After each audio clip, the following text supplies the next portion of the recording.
Man, the Pacers, they definitely got a lot more interesting after the draft. Obviously, drafting Benedict Mathurin and having some second round picks.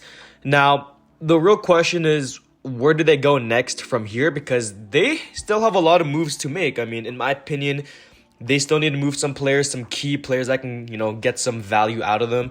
They need to sign some players, and today we're going to go over it, talking about what they should do, 3 moves they should make, and what the Pacers offseason is going to be looking like. So what's up? My name is Pacers Empire. If you like what you see, drop a like, subscribe to the channel. I'd appreciate it, and let's get into the video. So I have 3 moves here that the Pacers should make. Number 1, should be going after free agent Kessler Edwards. Now, Kessler Edwards, he previously played for the Brooklyn Nets.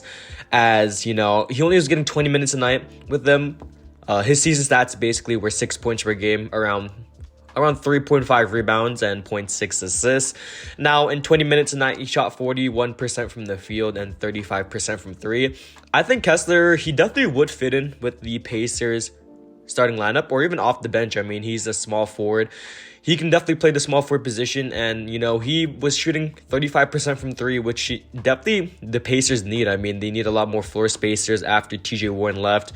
So bringing Kessler Edwards, someone that can play some great defense too at a pretty high level, and I think we're talking about probably a good role player, kind of like, I wouldn't say kind of like TJ Warren, but at the same time, I kind of would see him kind of playing a TJ Warren type of role where he's going to get you a bucket, but on the defensive end, he's going to be pretty versatile. So I like Kessler Edwards. I think he could make a pretty great impact on the Pacers offense, and I think his defense is going to be pretty versatile for us, and he plays with a lot of energy.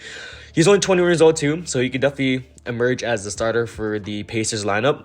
I definitely would see it, but off the bench, I mean, he still would be pretty valuable. So number 1 should be to get Kessler Edwards. Now, number 2 should be trading Buddy Hield. Now, obviously, Buddy Hield, great player, first of all. I mean, good 3-point shooter, one of the best 3-point shooters in the league. But now that Benedict Mathurin was drafted by the Pacers and having Chris Duarte still, there's not really a role for Buddy Hield anymore on the roster, especially in the starting lineup. So they should probably trade him away, get some, more draft capital, or just at least try to get a young player in return for him. I mean, Buddy Hield is 29 years old, and looking at his season stats with us, over the season averaged around 16 points per game, 5 rebounds, and around 3 assists.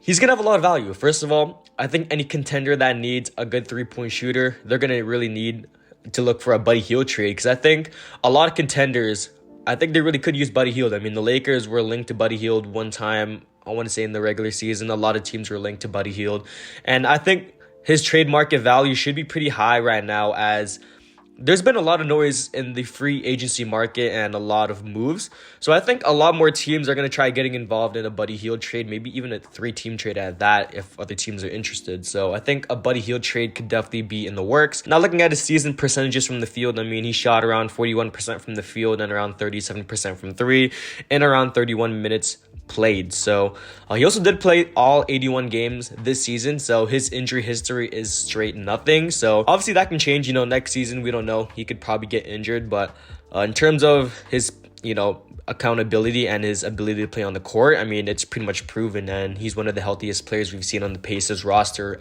so far. So finally, we have the Myles Turner situation. So I think there was a report today talking about the Pacers trying to trade Myles Turner before the Pacers offseason ends. And in my opinion, if they can get a Myles Turner for a DeAndre Ayton swap, I definitely would be all for that.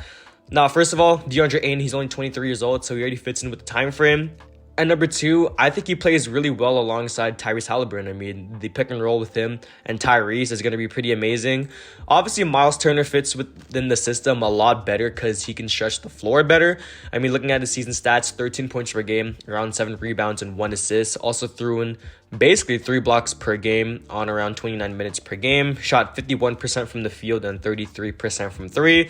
Myles Turner, I mean, he has a lot of trade market value at the moment. I mean, a lot of contenders are going to be looking for a 3-and-D, a stretch 5 big that can block the shot or any shots at all. I mean, he's 6'11", 250 pounds. Any team would be willing to trade for him. He has a pretty high trade market value at the moment, and I think a swap for DeAndre Ayton is definitely in the works.